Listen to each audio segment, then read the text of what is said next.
in my experiences, I've been grabbed, I've been shouted at even when I know I haven't done anything. And a lot of the times when I have been stopped and searched, there's almost this, I'm not being treated as if I'm a human being. I'm being treated as if I'm just another problem in society that needs to be dealt with in a rash manner. I've watched stop and searches where you can tell the person, like, it wouldn't take a fool to tell that the person is like terrified. And then, like Jamal said earlier, when they're terrified, they tend to get more agitated, I guess the word is, like fidgety, more like on edge, where police officers can see that but will take it in a bad way. All of a sudden, like, police cars pull up, they say, rah, they're stopping us for guns. And I spent like 2 hours on the floor, yeah, because they said they had to search everywhere. And I feel like they had something on me as well, you understand? Yeah, they were like, they had us down like this, I'm not gonna lie. I was kind of scared. And then other people around, like the people that were with me, they were like, oh, Abdul, just chill, everything's gonna be all right. But I'm thinking, raw, wait, I'm scared. They're saying stuff like, raw, you might all just go down for this. Like, wait, first of all, I weren't even involved in whatever you're thinking, you understand? So it's like, there was no human in whoever I was talking to. Yeah, I just felt like raw is purely a badge or a uniform. If an officer's to stop me and say, all right, for my own safety, I would like to place some handcuffs on you. They won't be tight, but it's just for my own safety. I don't see why I would have an issue with that. But if you just come and slap handcuffs on me, it's completely different. I'm looking at you thinking to myself, wait, well, what are you doing? On a personal level there, I'm sorry to hear about that. There's obviously elements of what we've discussed that if they are not done correctly, or not in the right way, hopefully we'll cover at some point today that complaints process.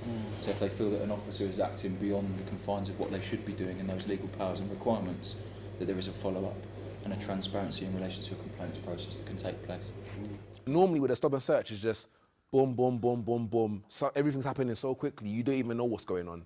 Do you get what I mean? And then it's like, you're either in a state of confusion or a state of fear, and because of that, you have this fight or flight reaction to it, and then next thing you know, you've then raised a suspicion on the officer because you're genuinely scared of what's about to happen, but the officers don't understand that, and their perception of you already is you're moving shifty, so maybe you've got something to do with something that's happened in the area, or maybe you're up to something that I don't know about. So now they're then gonna apply even more pressure on you now, not knowing that you're already scared out of your mind of what's actually going on. Can I ask the officers, and then we'll come back to the young adults as well. You've conducted stop and searches before in your careers. What is it like when you come out of a vehicle and you have to conduct a stop and search? What feelings go on for you as an officer during that process? It depends on the intel and what information you have going into that stop and search.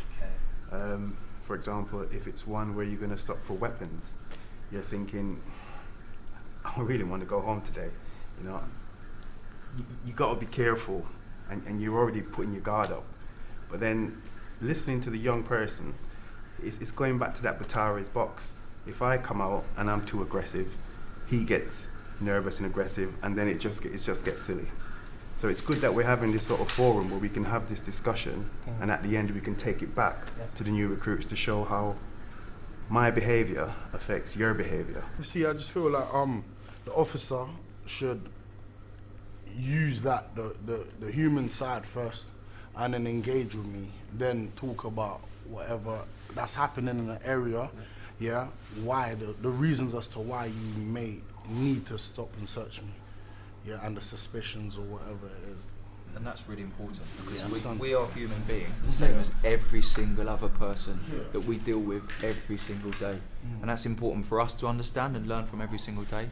Also the community to work with us, that every single one of us is human beings that are working towards that collective of us having a safer London, genuinely.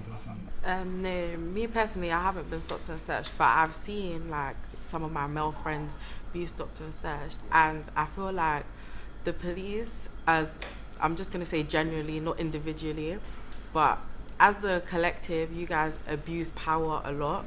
It's been a challenging year in terms of that trust and confidence. We know why.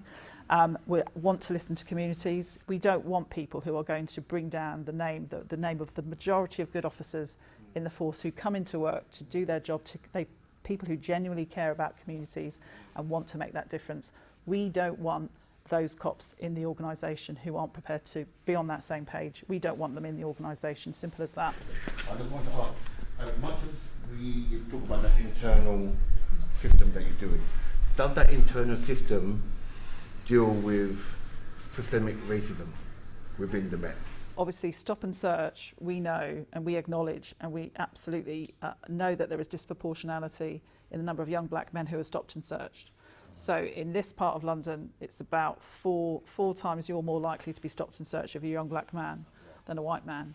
The disproportionality also, though, comes into the age group. So if you're in the 15 to 19 age group, you are more likely to be stopped and searched as well. But unfortunately and tragically, there is disproportionality amongst victims and perpetrators of the most serious violence. And we see that play out in our borough as well in terms of the disproportionality as victims and perpetrators of serious violence, knife crime. It's nice to feel respected, both in your community, outside your community, it doesn't matter where you are.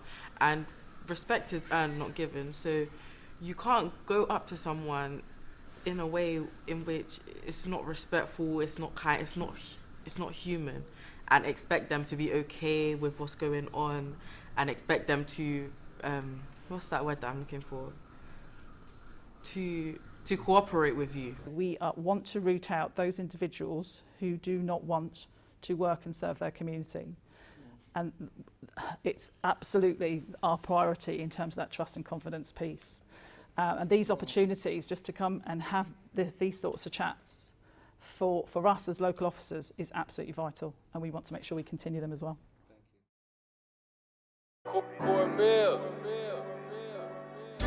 English pounds shouldn't bring me down. I remember those days I was broke. Everything's kinda different now. A lot has changed. Let's say different how. I make money off of life checks. Young people on my radar to a point I'm in Brixton doing up a night shift. Tryna make sure they're alright. Where you going, bro? 9 years old when my granddad passed. That shit.